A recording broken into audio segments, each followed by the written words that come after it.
Hey, friends, welcome to Blooming in a Cage, a podcast for humans. So good to have you guys here. If you pop in and you're here, whether you're watching on Facebook or YouTube, or now we're on Spotify, welcome not Spotify, TikTok. We are on Spotify, but that won't be till tomorrow. TikTok is our new viewers. So if you're watching from TikTok or Facebook or YouTube, and if you're even on the restream on Spotify tomorrow, let us know that you're here watching with us. We love to hear and see where you're watching from. I haven't seen you in a couple weeks. I was out last week with a bum shoulder. Still having some issues with this shoulder, but God is good and it is improving as I kind of try to behave myself. That's the problem. And I'm not getting any younger, and that's the problem. I was just talking to a friend, our guest that's going to come on here tonight, about like getting old. Entering into new seasons, having our parents get older, having to assist them. I was sharing how Wayne and I just became grandparents last month. This is wild. And tomorrow I turn 50. How did that happen?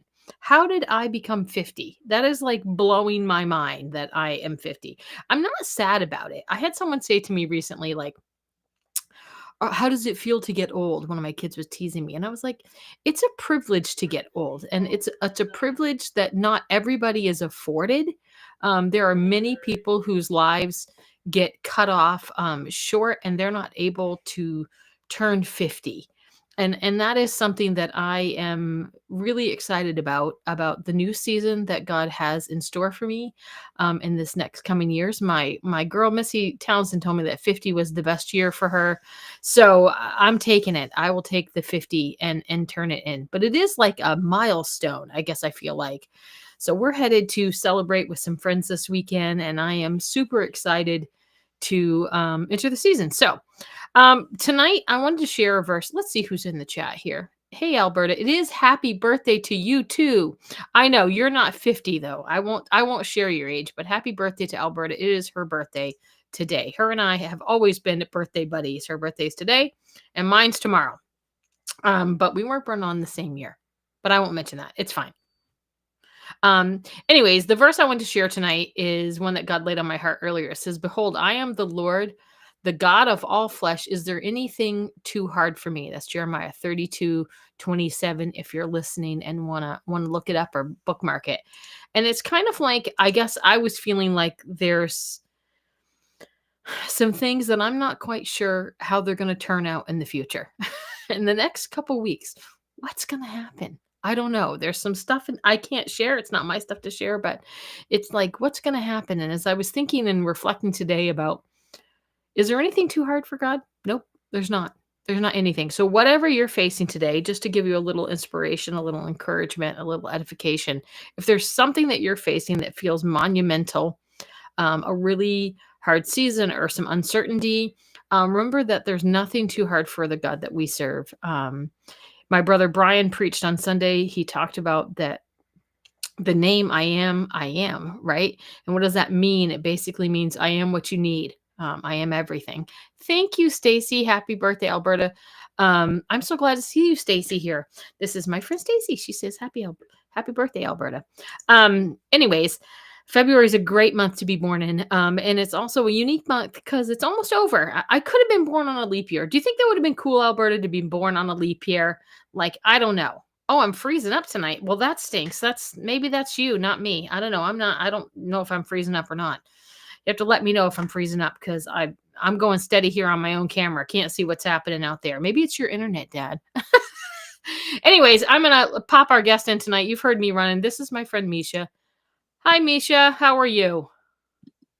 Here I am. I am sorry. No. That's okay. I was getting caught up in what you said. I am blessed and highly favorable. I'm glad to be here. I'm so glad to have you here too. Misha, for you don't know, used to be a Brattleboro guy, right? Once upon a time. I guess we still consider you a Brattleboro guy. I think it's like it's under your skin. It's like something you can't. How long did you live in Brattleboro? I don't think I know that. From birth to 18. Birth to 18. Then I went to college, and even in college, I was sort of back, at times. And then by the time when I was 25, I moved to New York, and I've been here for the past 25 years. Brattleboro is a thing that's like under your skin, and you can't. It's like a bad girlfriend or a bad penny that keeps on turning up in your life. I'm just saying. Maybe that's because I'm in the thick of it here. Sure. Okay. I mean, that's fair. I mean, the interesting thing to me about Brattleboro is Brattleboro gave me a, how can I put this? I think small towns do something wonderful for you. I mean, they definitely have their, their challenges, but one of the things I think they give you can give you a sense of, um, how would I put this? I don't want to say like importance, like it's almost like artificial fame. It's like because Yes, you go here, it's that constant cheers thing where it's sort of like everybody knows your name. everybody, when It's you in walk here. into Brown and Roberts and everybody knows your name when you walk in. Exactly. And so, I mean, it was always like, we are like, it was a running, and, and my mother has been in Brattleboro longer than I have, of course. Yeah. And so, there was it always just seemed like wherever we went, we knew people, and sort of like, That I is would, still true, and yes. there is something about that, and I think that's kind of one of the things that I like about small town. Some people don't like that, but The all of which is to say, the sort of interesting thing for me has been to go back, and it is still very much, you'll walk into a place, and I mean, the running joke was, I would always, you run into the same people, the same places. So it's sort of like I run into like my high school girlfriend's mom in the produce section of the Price Chopper. Like, it was always like, it was a very specific thing. Or, I would run into, my best friend's parents. It was always grocery store related. yeah, It had, grocery store. and so that was one kind of thing. But the interesting sort of notion of the signs of the times is that now I can come back, and there are places I can go and look around, and I was like, and be like, I don't actually know anyone here. This is interesting to Yes, me. And sometimes it's a matter of just your eyes taking a second to yes. adjust. You're like, oh, no, No, wait. you I do. remember you from 8th grade. I Yeah, mean, I it's that remember way. you. Well, you guys, so did you graduate in Wayne's class or the class after him? After him? No, I was 2 years behind him. 2 years behind. I thought your sister was in his class, I believe. My sister But was in his yeah, class, yes. I would say he had a ginormous high school class. So like I feel like that. Like everywhere I go with him, it's like, oh, I'm like, how do you know them? I went to high school with them. It's like, oh, I was a homeschool kid, so I didn't go to high school with anybody. I went to high school with my brother. But it's like Right. that's the And catch. then there was also, I mean, so yes, so there was the whole class of, my sister's class. They were sort of officially the big kids. And then, Yeah. I think you have those experiences where you're in 9th grade, and you get to be part of, a big Yeah. part of my life at that time was music. So I was in Yes. the big This jazz is band. my husband incognito that says hello. Hello, exactly. And So the Stacy thing about, Spivey, who I think also went to high school with you, she was in Wayne's class too. no, no, It no, is. she was in Oh, my class. you're in your class. Yeah, Okay, oh, no, sorry, no, no. Stacy. I was trying to make you Stacey older than you are. way back, yeah. No, so right, but so like so the thing about it is, I mean, it's a curious conceit being kind of like 2 years younger than somebody, because it's sort of like, Yeah. now we're all, I mean, welcome in advance to the club. Now Yeah, we're all in our 50s, right? that's right. But Thank you. Thank you it for feels, reminding me. We're all in our 50s. Yeah. listen, it still feels, I entered the club in August, so it Yeah. still feels like it's like you I have a certain image of the people who, like, Wayne Stiers was a legend, Yeah. and he was He 2 years still older is. than me, and he still is 2 years older than me. So I mean, it was that sort He of like, says chorus and band was where it was at. exactly. It was, and some of that even just specific to his gifting, because I Yeah. mean, in the jazz band, he was So the that lead must singer. I was just a trombone player behind him, so we got to watch him, whatever it was. the Isn't it brass romantic? section is always cool. That's my Yes. opinion. But Does isn't it anybody know weird what though? time it is? That must be kind of a culture shock to go to New York City. It's like Right. where you have a lot more people than in Brattleboro. Like we only But get the like weird, 12,000, I right. think, during the day. Sure. And the thing about that is, you still find yourself going like, how can I put it? You still find yourself expecting to see people that you know. Yeah. But the odd thing about that is, inevitably you do.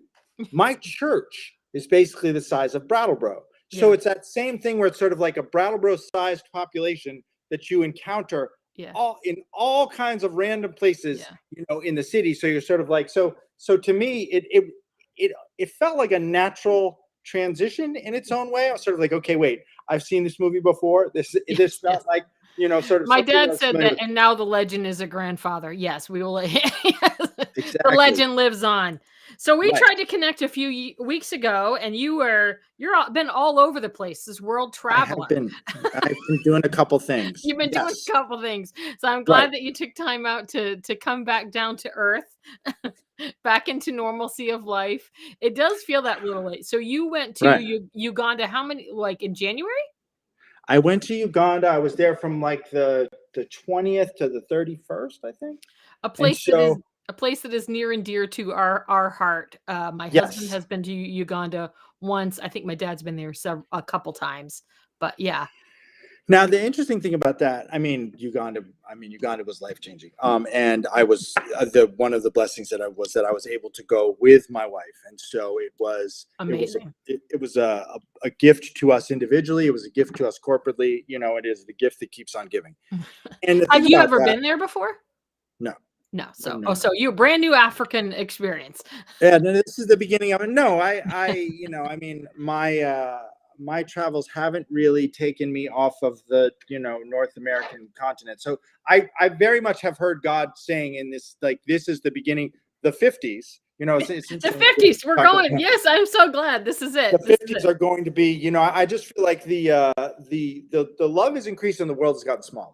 And I feel like what Absolutely. God is showing me is sort of like there is there are a lot of words that we have received in this season. A man of God spoke something very specific into my wife and my life, at a service that we attended. And one of the things that he said to us was like, the world is your parish. Yeah. It's now time to Yeah. go forth. Yeah. And I love so, that. right. And so that, it's I think that this is it was an amazing experience. Now, this was actually a conference on revival, and so it had kind of two main locations. We were staying in Kampala, and Mhm. Kampala is a city the size of Chicago. Yeah. Kampala, Yeah. in A its lot of own people, way. I think, have this mind. Like, I guess Yes, I have a unique mindset because my dad and like my husband says, I love Africa. I would go back. We have actually several African families that attend our church. We are right. very, very blessed. He didn't even let you finish that sentence before saying the same thing. You I guys are know, just I in know. sync. Yeah, I love it, and I think I have a unique perspective, but a lot of us, I'll say Americans, Westerners, have this sure. idea of Africa being like what we see in The Lion King. Yes, Like, absolutely.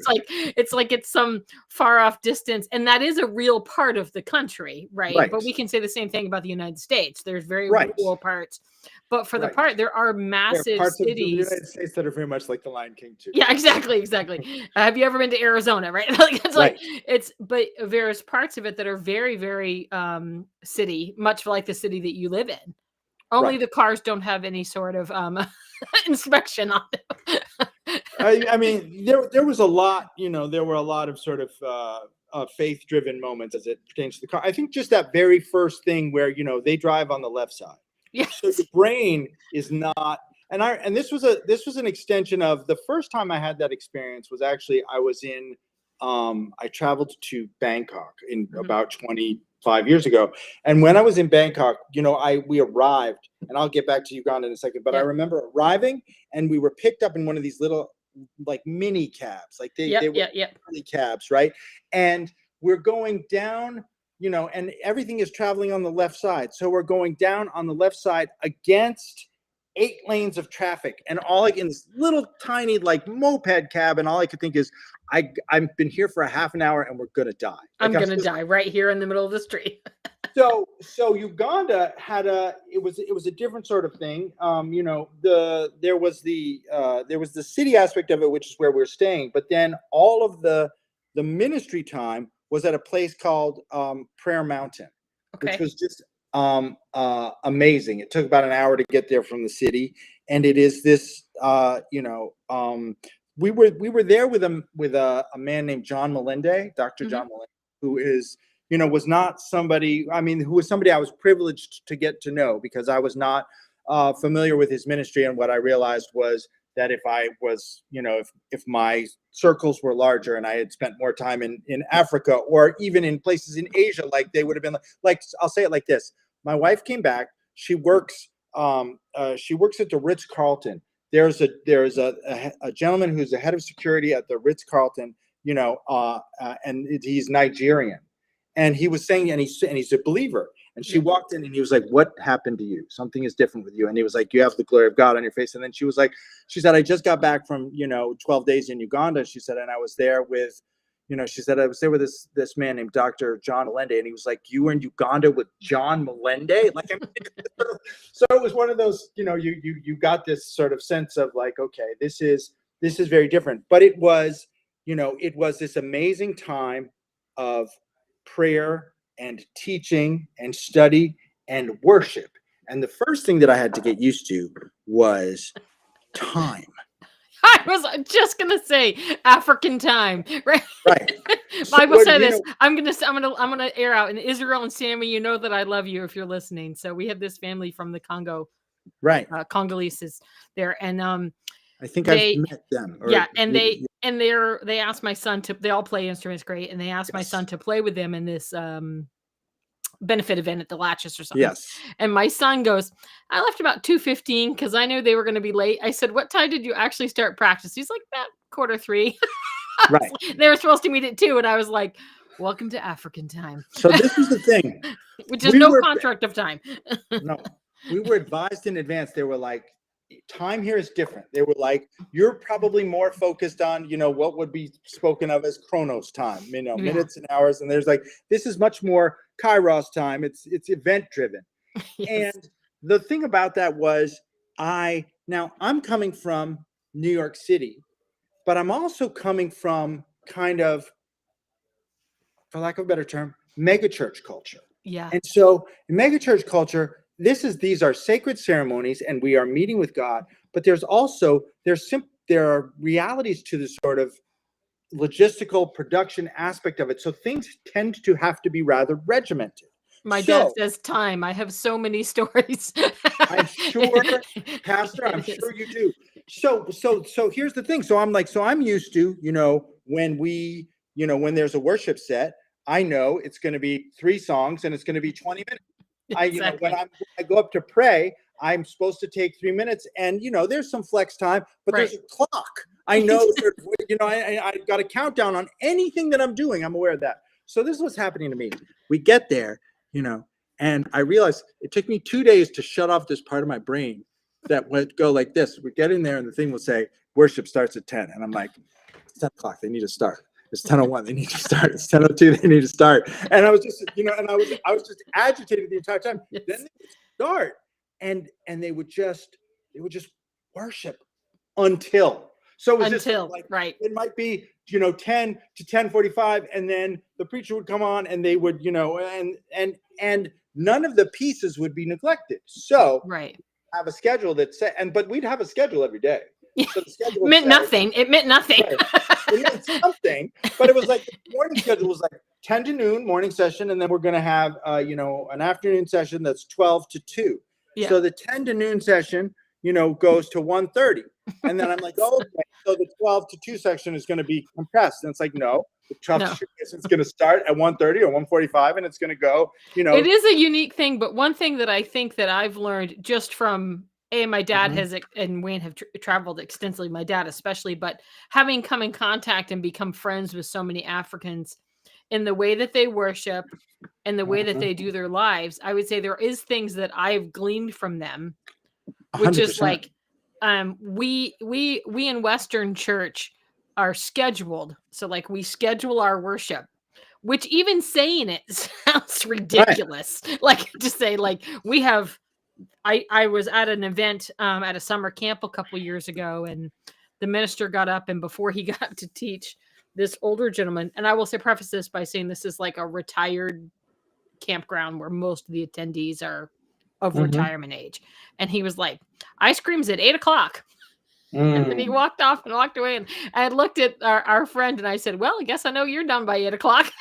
Right. It was like, got somewhere to be. Like Rain Man. It's like we watch Wapner on Wednesdays and Fish Sticks. Right. It's like, and you're sort of like, well, this is very specific. Now, again, in the culture that I'm from, it's sort of like the understanding, and and a lot of people in our setting came from much more fluid, and at times chaotic, because I think it's one thing to be sensitive to the spirit. It's Right. another thing to be, undisciplined, or you didn't Right. prepare. And Right. so things are just taking time, and, Yep. so, I'm, one of the things that we'll talk about is, you give God something to work with. The Holy Spirit honors your parameters. So it's sort of like, if you say, here I am to worship, it's 12 to 2. I mean, it's then God will work within that time. Right. For sure. For sure. Mindset here was more like, okay, but did you meet with God?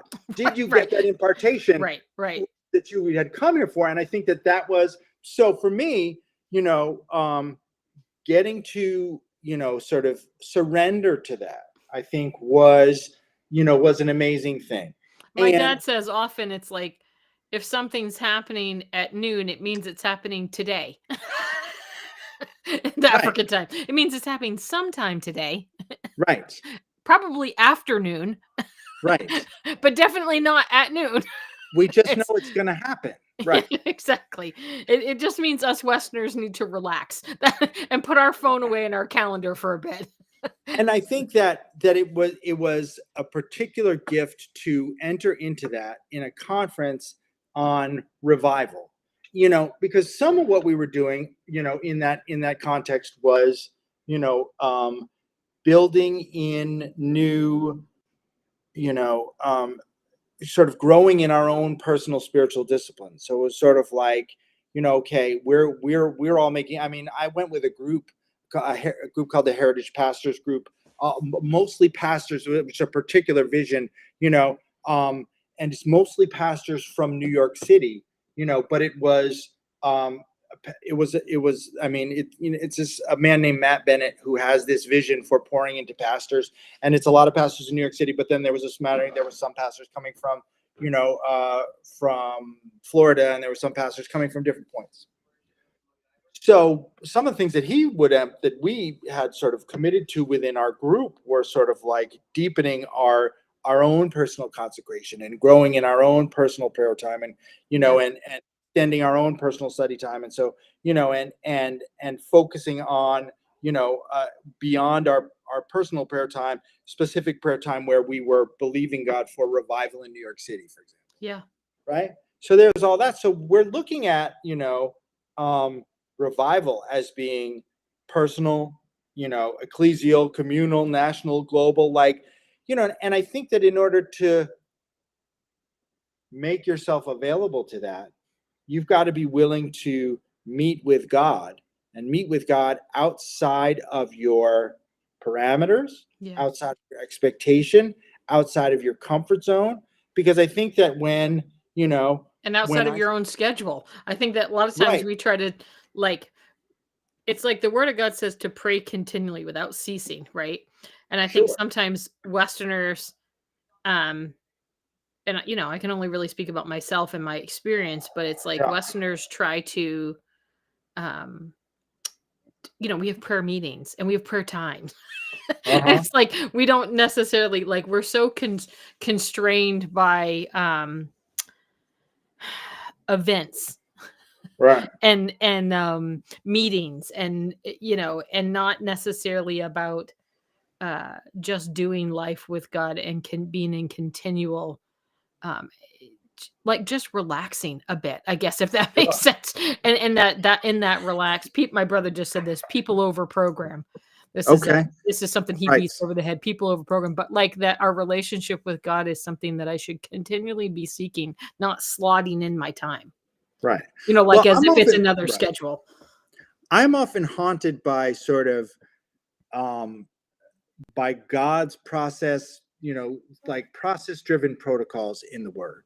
So I look at those places where it's like, okay, you're going to wash 7 times, or you're going to circle the city 6 times, and then 7 times on the seventh day, Yeah. and then something is going to happen. Right. And I always think about, like, okay, what if you were somebody who was like, I did this for 5 days, I'm not seeing the results, and you know what, I'm done, Yeah. and I feel like that's a lot of I feel like that's a lot of our spiritual, sort of approach to spiritual disciplines, Yeah. approach to chasing God. It's sort of like, Right. okay, I have I think I may have shared this with you last time. I've often been convicted by the by the examples, the testimonies of other intercessors, Yeah. who would talk about or evangelists who would talk about their sort of long-term pursuit of a goal. And somebody Yeah. was like, I was persecuted by this woman and I prayed for her every day for 3 years, Yeah. and then she came to Christ. And Yeah. I was sort of like, I can't tell you, I want to believe at this point in my life that I would have the maturity to do that. But I think that there have been many seasons in my life where I would have done that for 2 weeks and been like, All right. must You have didn't meet heard my time wrong. frame. Right, so clearly I got this wrong because I should have had a result by now. And yeah, it's the time restraint that we put on things when we don't even Right. I might not even audibly say it, or it's like the whole putting out a fleece, it's like I'll do it 3 times and then and then it's like, okay, nope. It's yeah, and I think that is a thing to glean from probably not the Western world. Like I think if you go anywhere else, like I know you went to Africa, but anywhere else in the world that's not such a Western culture, that their experience is not so much time restraint. Um, Mhm. and I think even talking about revival, like what that looks like, you said personal revival, which really stuck with me. It's something that I've been kind of stuck on for the last year, is that if I really want to see revival in my community, then and I guess I'll change my term a little bit. So like revival is reviving something, is bringing something that was dead back to life. Mhm. So for me, the term personal revival, I like to really say a personal awakening, because I'm not Sure. dead. I'm not dead, Right. but Right. I probably have been asleep. Right. And I think that's, so maybe share like what's something that was awakened in you, Misha, on this trip. Because I don't like So to use the word revive for right, believers. right. Sure. So I mean, to me, and that it's interesting that you put it that way, because to me, I make peace with the notion of revival, because to me, I would distinguish between revival and like resurrection. Yeah. So if I'm talking about resurrection, it's the dead. I would like to believe that I am only being revived if I've been maybe knocked out, or maybe sort Right. of Right. in that place of slumber. And the thing about it Right. is, that's what this was for me, where I was sort of like, I what I've been sharing with people is it's been a combination of, you know, returning to things that were long lost and discovering things that are new. So Mhm. it's sort of like, I always feel like, here's where this comes up for me. People be like, I'm gonna get back in shape. And I'm like, I was never in shape. So Yes, yeah. that that's It's not that's something. that's not a resident goal for me. Where somebody's like, oh, I was a high school athlete, and I was like, I was a high school, I could do a 10-minute mile, right? Or whatever, right, right? exactly, It's like, right, no, on my I couldn't best even day, walk a right, mile right now. right, I'm exactly. 50. I got bad knees. Right. And it's that sort of like, I always wanna, you know, you know, I think I'm drawn to the notion of awakening, right? Yeah. Because you know, um, revival does suggest that at some point you were getting it right. Yeah. And I think while that is there's an essential core to that. If we are saying, well, we're returning to what the church has done right, I think that there are areas in which we return, and there are areas in which God is like, behold, I'm doing a new thing. It's like, Yeah. forget about the past. He's like, don't you see it? Like, I'm doing something new, and that's exciting, because I think, as much as I sort of respect and revere the people who have come before me, I think I look at, there are things that I'm not sure that we as, I don't think that we've necessarily ever gotten right. And so I Yeah. think, I look at like, you know, I I definitely tend to put my leaders and mentors, on pedestals. Like, and anyone who I looked up to, I was like, Wayne Stires was a big kid. He was a legend. He was a legend. Right. And so, and of course still is, let's be Yeah. clear. Yeah. But, Okay. but I'm I don't want to biased. get, I'm biased in I'm that. gonna get So an angry text in a second here. yeah. But Yeah. anyway, but the point is, it's like, you look at, that to me is a beautiful illustration. I'll put it like this.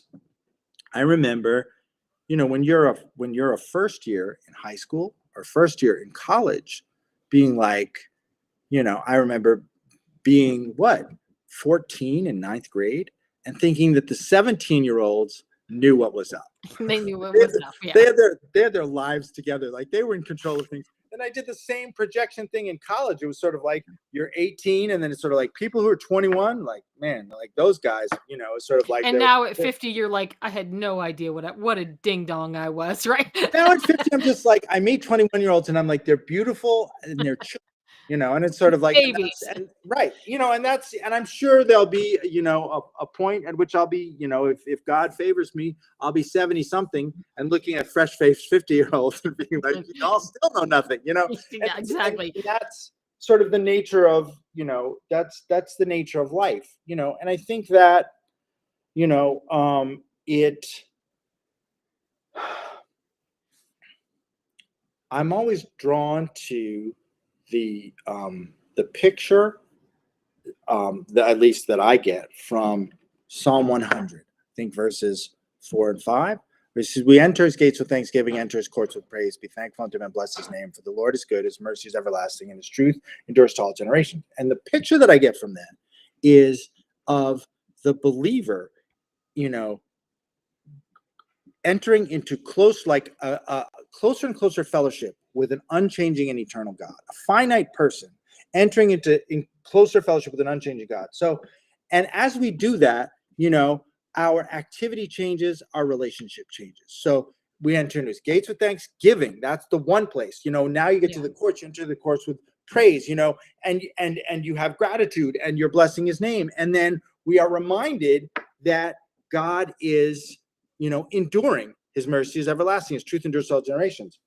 So I'm like, okay, so my walk as a believer is constantly moving into closer and closer fellowship with, a God who transcends time. And as I do that, my like that's where his identities multiply for me. Right. So I don't know him as Jehovah Jireh until I have a need that only he can provide. I don't know him as Jehovah Rapha until I have a hurt that only he can heal. I don't know him as Jehovah Nissi until I need to go into battle and he's going to be my banner. Right. Shalom when I don't have peace. And, and those to me are pretty pertinent, fundamental needs that we have as believers, because, I don't know about you. I like to project onto other people. So I like to project onto you that you have figured this all out or whatever, like that your life is together, whatever. But, I just feel like I am in a lot of ways, it's like we're babes and like we're his babies. Yeah. So never like close the gap. Right. Like at a certain point, it's sort of like, okay, well now, now I'm catching up. Now there's, it's like, okay, it is different. It is different when you're, knowing somebody who's 2 years older than you when you're 13 and 15 than when you're 53, 55. Right. But I never close the gap with God. Right. And so the mystery is always there. And my understanding of my own dependence is always there. And my understanding of my own, my own insufficiency is always there. And I think that for me is a great way to segue into the second piece of what I've been doing, which is, I left, we've been talking about this. Yeah. I left Uganda. I came home, we started a 21-day consecration fast. I thought that was going to be the toughest thing. Right. And then I get word that my father's had a stroke, and, and they're, and your dad does not live in New York City, right? He lives in Los Angeles, yeah. right? And so I actually, when, for some reason, I think that, I heard a lot of conventional wisdom on, it's one of the other things you aren't necessarily prepared for if you've never done it is like a 15-hour flight. Followed by a 6-hour flight. Like we flew to Doha or whatever. We flew to, and then to Qatar, and then we flew to Qatar to Kampala. So, it was 21 hours of flying. And I, I did not have the foresight to splurge on the legroom seat for that trip. So I was like, Woohoo! right. So I was definitely, feeling that. And I think I got in the first 21-hour flight segment, I think I got an hour and a half of sleep, right? Ugh. While being, blessed by a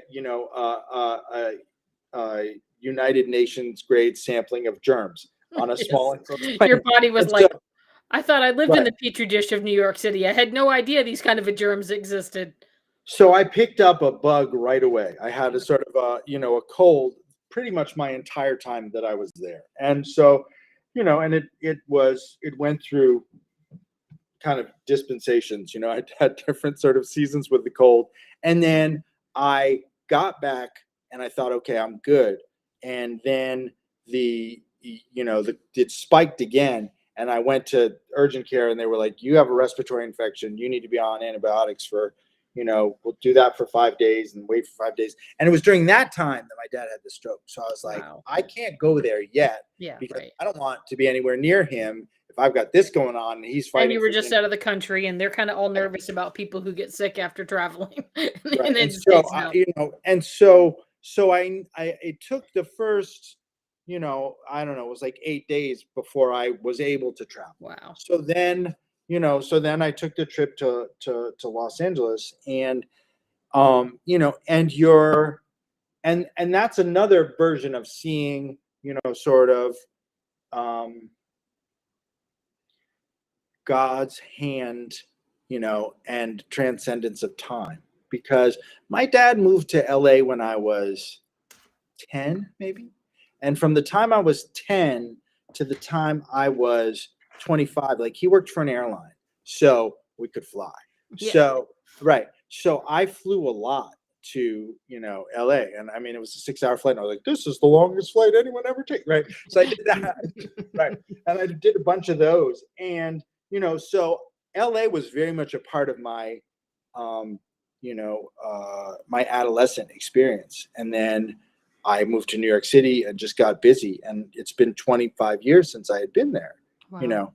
And so now here I was, coming back to LA, and just there were a lot of things that were resonant and familiar. And I mean, of course, my family, my dad, my uncle and aunt, my stepmom, like there are a lot of people there, stepsister, there are a lot of people there who were familiar to me. But so I'm in this unique moment, this unique Yeah. crisis moment.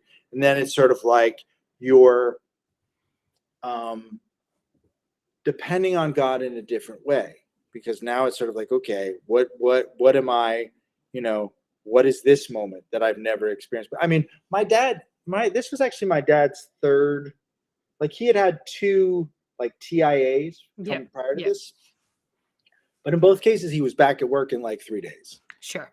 Sure. Right. And so, this was definitely different, and so I'm walking into this going like, okay, what is it that and we were talking, but before Yeah. the podcast started, just about like you're seeking God and you're like, okay, what is my role here? Like, what am I Yeah. supposed to be doing here? And and what I kept getting back from God was like comfort and joy. Like I'm just here to encourage and love on people. Like I'm here to be a part of, and then also it's like you're the person who's going to be there for for a week or 10 days or whatever, and then this process is going to continue. Right. In some Right. ways you're going to be there as part of the extended team, but in some ways it's going to continue without you. So it's sort of like, okay, how can I most encourage people who are going to be on the ground while I'm 3,000 miles away, you Right. know and I mean, it did leave me thinking like, when I was a kid and my dad lived in New York, like I would see him like usually like one weekend a month or once every 3 weeks, something like that. And I actually sat there and found myself thinking like, in this new season, I could actually do that. Like I was sort of like, Yeah. I could make this trip, once a month, and we can figure this out. And it's all just a matter of being like, okay, how how can I be a part of what God is doing? How can I be available to what God is doing? You know, while you're seeing other people, like I said, like on the one hand, I'm seeing my family, Yeah. and I'm like, they're going to be in the trenches. But on the other hand, every time I'm in a hospital, I just have an appreciation for the way God moves through people in hospitals. Yeah. You know, like from my time, and I had spent, I have spent long seasons as a patient in hospitals. And one of the things I remember, it was, I spent 3.5 months in a hospital, right after I got saved. And one of the things that I remember being fairly impressed by was there was no problem getting people to come pray with you.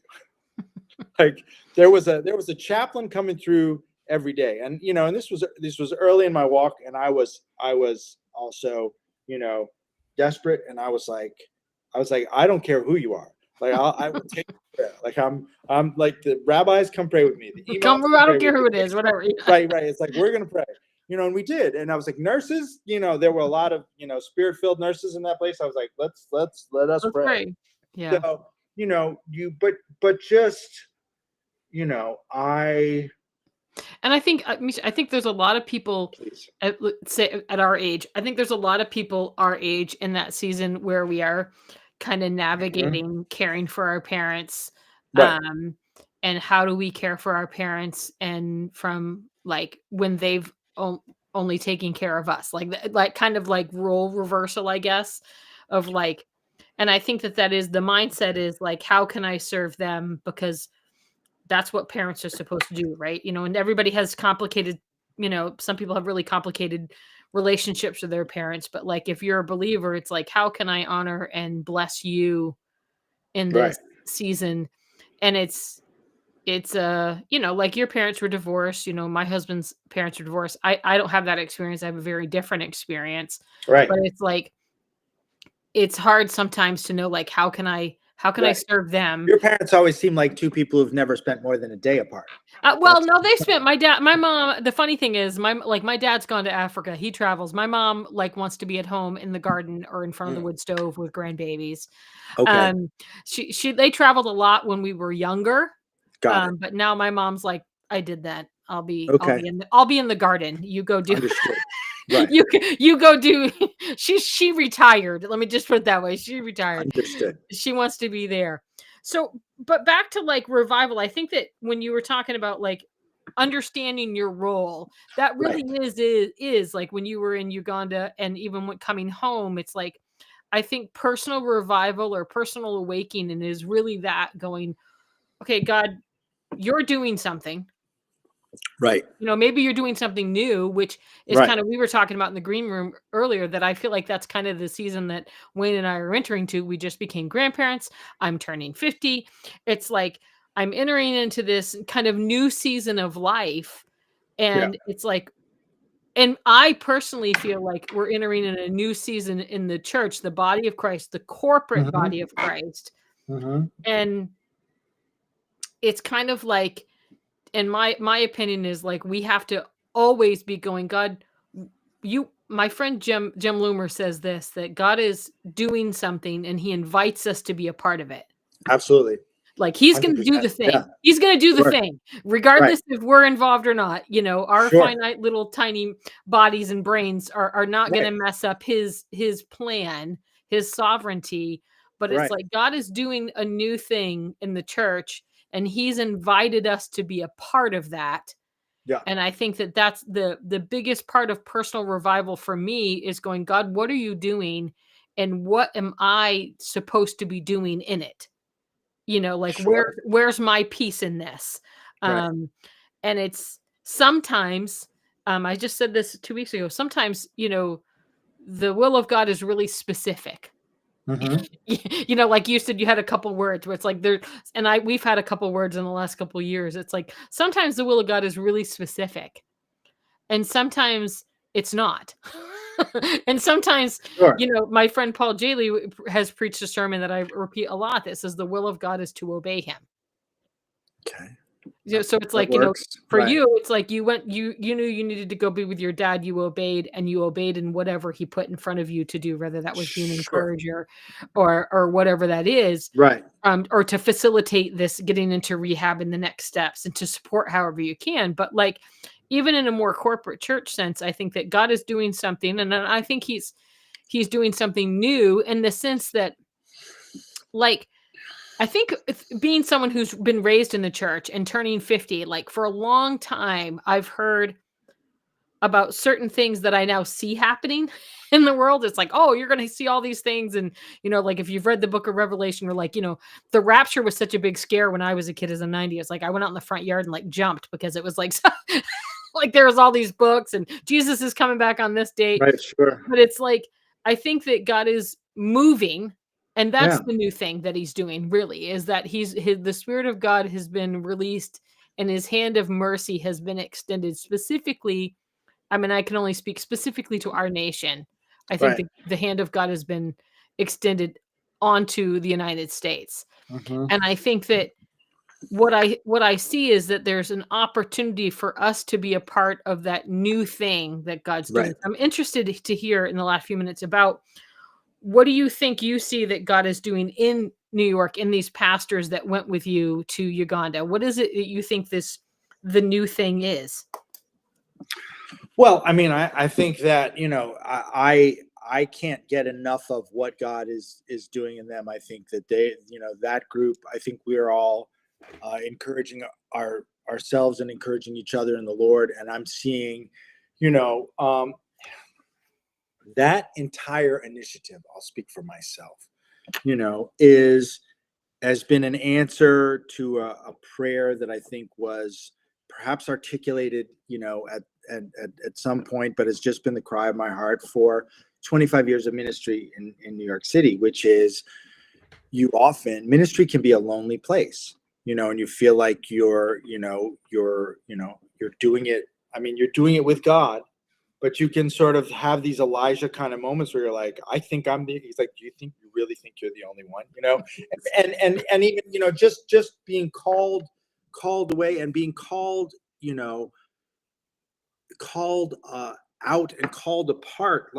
Like you're, if you can't lead a flock and be part of the flock.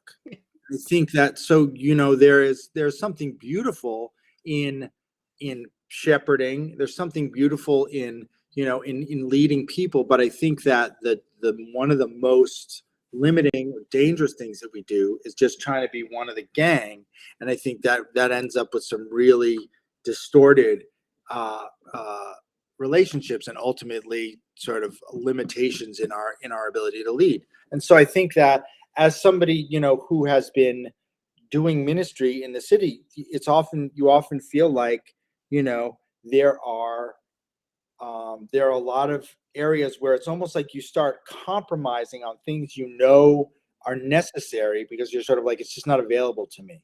Yeah. And so what I've seen in this sort of season, and then this is a group that I started fellowshipping with, and going to sort of regular times. There's a monthly all day prayer thing that they do, and weekly morning prayer that they will have, and and then these sort of retreat times.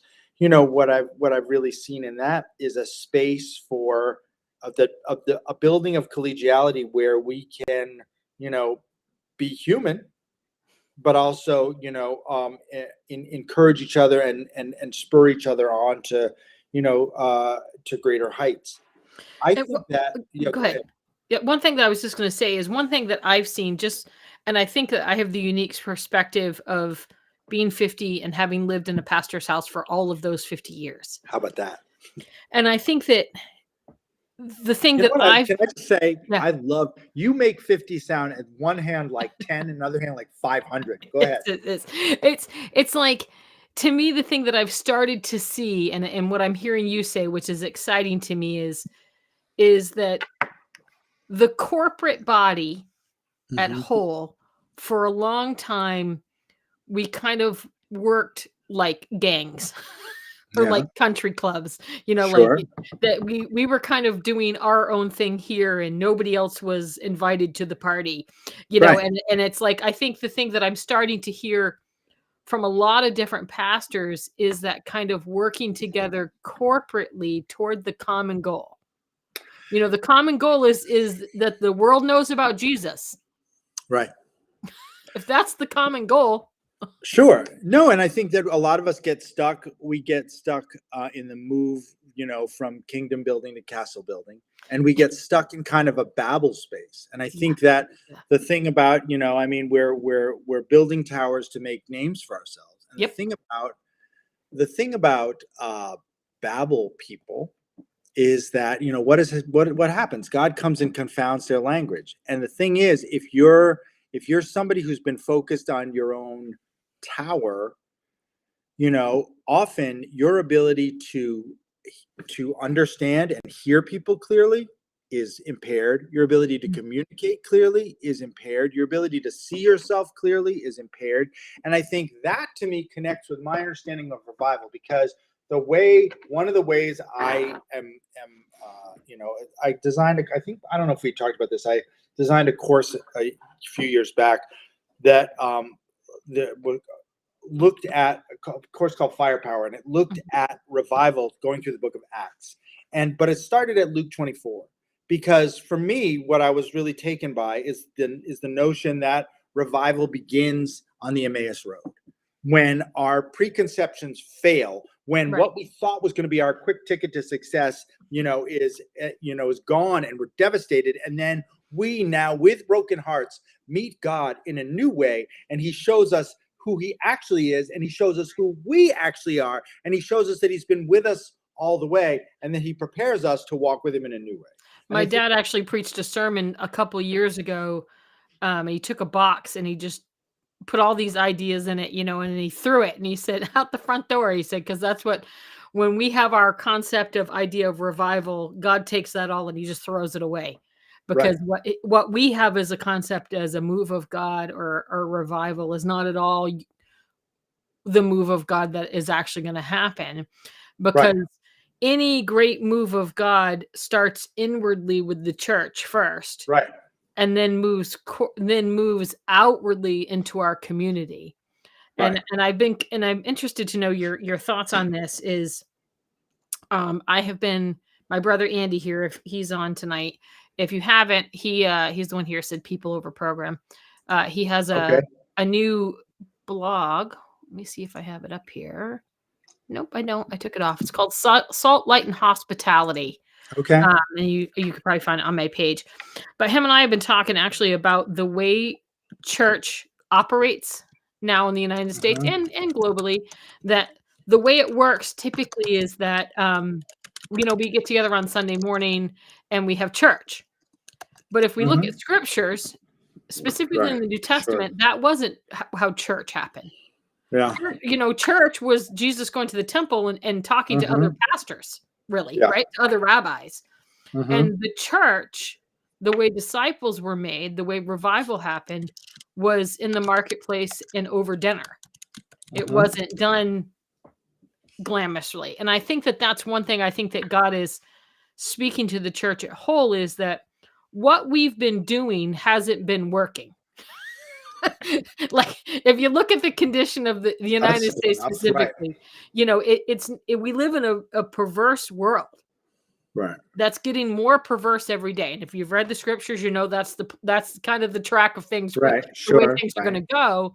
But it's like what we're doing corporately is not working. Like, and I can only speak to like New England, where most of the churches, we were talked about this 2 weeks ago, that like 30% of the churches that closed during COVID never opened their doors again. Right. Sure. That there's lots of churches that have just died out. Right. And there's not a lot of converts. Most churches literally die out, where you have a small group of people and eventually, and I can count in my head several churches that I know, within 100-mile radius of where I am, that are in that same condition. That they're 2 or 3 funerals away from the doors being closed. Sure. And that's not a church that's alive. That's not a church Right. that's living in revival. That's a church that's dead, which would say to me the way that we have been operating in this kind of country club mentality where everybody's doing their own thing is not the way that God's going to move, I think, in this new kind of era that we're moving into, this new thing that he's doing. I think it's where we, as the body of Christ, starts to actually operate like the body of Christ, Right. not as country clubs. Right. Well, I mean, I think that's an interesting metaphor because I mean, country clubs are posh and elite and they're exclusive, and it's a big deal to get in, but they're almost more defined by who doesn't make it. That's And I exactly think right. that, and I think that in many ways over many seasons the church has been that, and I think that then there came a point at which, I mean, I think COVID was a great social disruptor and a great reality check because it kind of showed, one of the things it showed is that the people who wouldn't make it would be us because it's sort of, I mean, I think that one of the things that happened is that people, one of the things I think that happened, and it was also one of the ways that we encouraged ourselves, was say, okay, people got used to, digital life, and they're sort of like, okay, I can now experience everything I want to experience, virtually, and Yeah. so that's fine. The same time, at a certain point, you start to look at sort of how, as people were coming back, we're like, well, they're not coming back because they're scared to come back. I'm like, well, they're going to the mall. Yeah, exactly. They're They're they're going they're out to they're going dinner. they're going out to dinner. They're going to Madison Square Garden. They're going to Yankee Stadium. So it's sort of like, so then I think the question then had to arise sort of, and I'm always, I'm always uncomfortable with sort of consumerist paradigms in the church. The first way that I would formulate this question is, were we offering people something that they wanted or Right. needed? But then I think more fundamentally, it's sort of like, were we meeting the need? Right. you know Right. I think that when you start talking about, okay, well, what was the church, back in the day, and it's sort of like pastors getting together. I mean, you think about like the house churches, it's sort Yeah. of like, Yeah. it Exactly.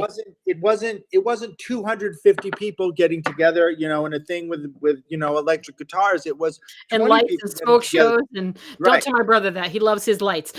Listen, I love, I'm right there with him. I love the lights too. I Yeah. love the sound. I love to get lost in the Yeah. The absolutely. experience. Yeah. But, I'm also, one of the things that I am appreciating in this season is the power of the small room. Yeah. Is the Yeah. power of one of the most fulfilling things that, experiences that I've been a part of in the last, you know,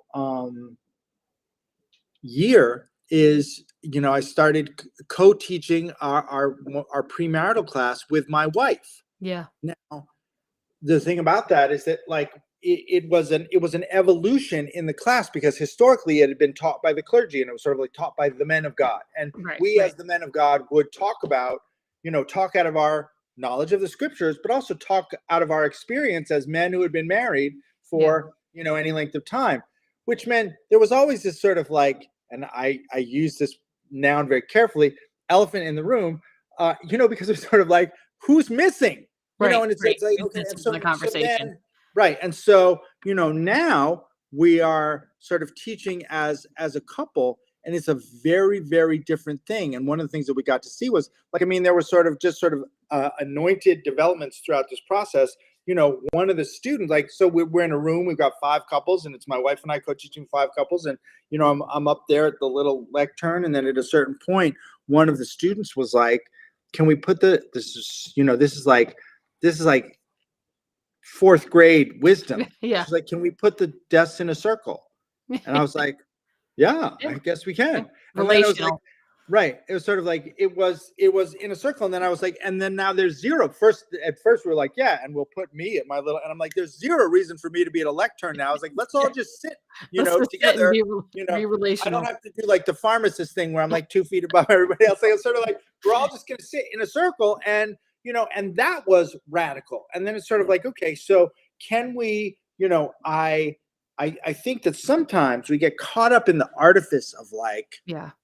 you have to see me as the person on stage. You Yeah. have to see me. I've got, I've got electric guitars behind me. Yeah. I've got lights behind me. I've got, and it's sort of like, if the word is coming through me, and I mean, if I am, you know, functioning as an expositor, if I'm functioning as an encourager, then that should be enough. Yeah. And then the other stuff is just, me dealing with me. And so, right. So, I mean, so there were the groups of 10. And then we started having the experience where we're doing one-on-ones with couples. Yeah. It's just my wife and me. And I think that's the people. target, though. I think, and then that's what I think that God is moving the church to this year, which we're over time, but that's okay. It's my time. If this year our theme is our pastor Brian, my brother Brian, he gave us the word for the year is to bear fruit. And I think that we're actually hosting I'll send you the dates, a 2-day course called Discipleship Makers by this ministry called Harvester Ministries. And they want to plant 1 million churches with 100 million new believers, disciples made. Okay. And what I love about the concept of it is that's the thing that we haven't been doing. The marker of a person's life is the fruit that they're bearing. Yeah. Right. That's what the word of God tells us, right? We'll be known by what? By our fruit. Right. And I think the evangelical church in the United States has not bared much fruit in the last century. Let's just put it that way. One thing we've done is replanted some fruit from one church to another church. Right. It's like when a church comes in and they plant a church and 90% of the people that go there got mad at another church. Right. And they just I'm very familiar with. I've been to those churches. That's not a plant church. That's a replant church. It's congregational origami. Exactly. Right. Exactly. It's right. And so I think that part of the way I'm seeing what I think God is doing, what I'm hearing you saying here is that, oh, thank you, honey. He says March 28th and 29th is actually what it is that he's moving us to realize that to bear fruit, and the thing that Jesus gave us as the example to bear fruit is all of Jesus's ministry was relational. The real ministry, right? He stood up on a hill with 5,000 people and he preached and he did this miraculous miracle that all those people saw, but the real ministry that was done to the 12 that were there close to him. Right. And I think that oftentimes we forget, we remember the 5,000 families, right? Sure. As the real, we think that's the ministry, that's the miracle. But the real ministry was those 12, or that one woman at the well, or that one blind man at the pool. That was the real ministry of Jesus, was really one-on-one or in small, intimate settings. And I think I've been thinking a lot about, one of my friends used this term during a Watchman event, the branding of churches. Right? Yeah.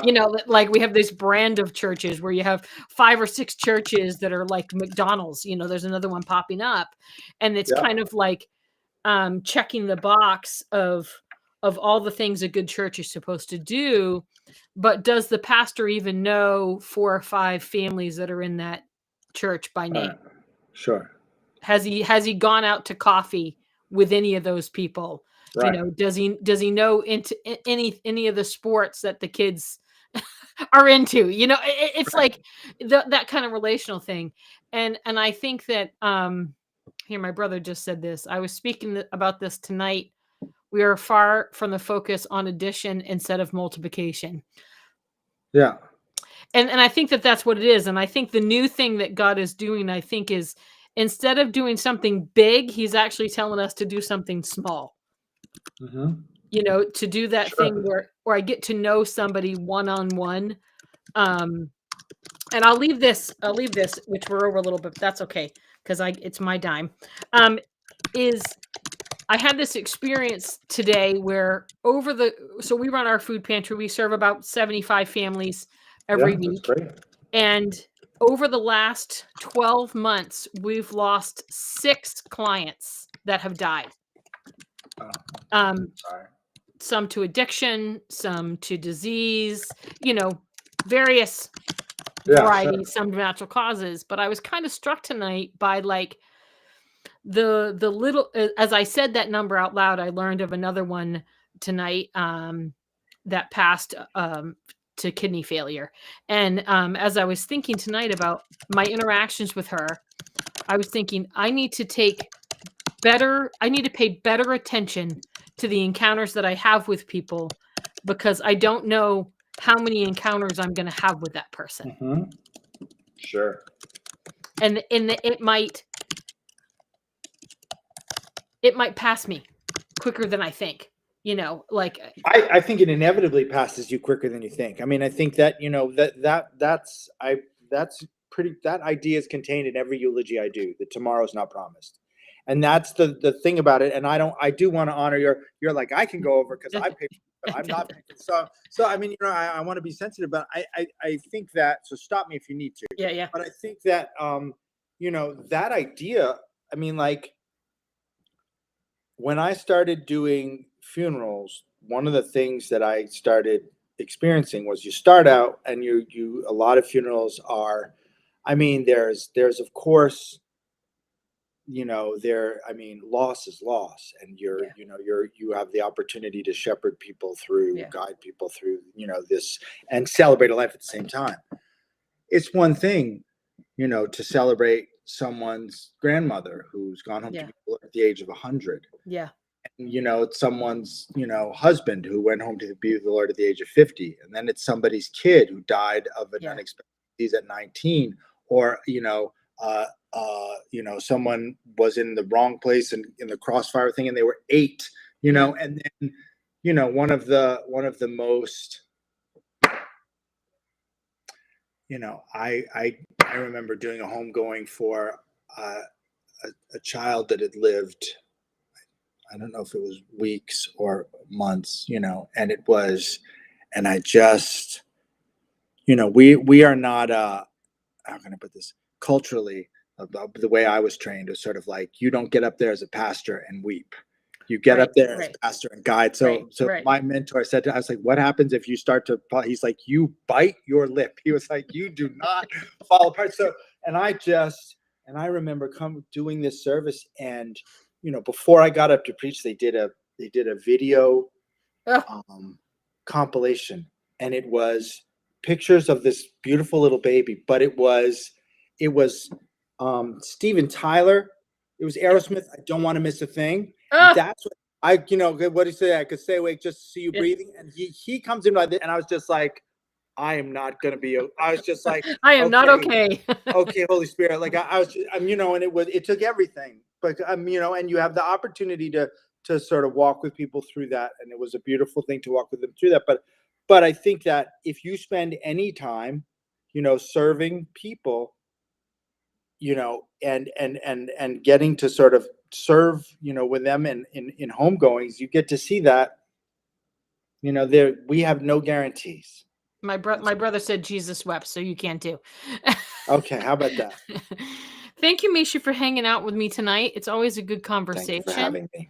I'm going to sign off with you. Hang on if you want to. If not, go see your lovely wife. I don't know if she's working tonight or not.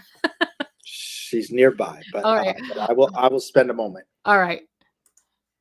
Thank you guys for hanging out with us tonight. I hope you enjoyed our conversation, which was all over the place, but that's the way we are when we're in our 50s. Our minds go all sorts of places. It was a good conversation.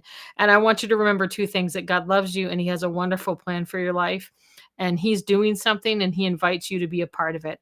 I hope you guys have a great night.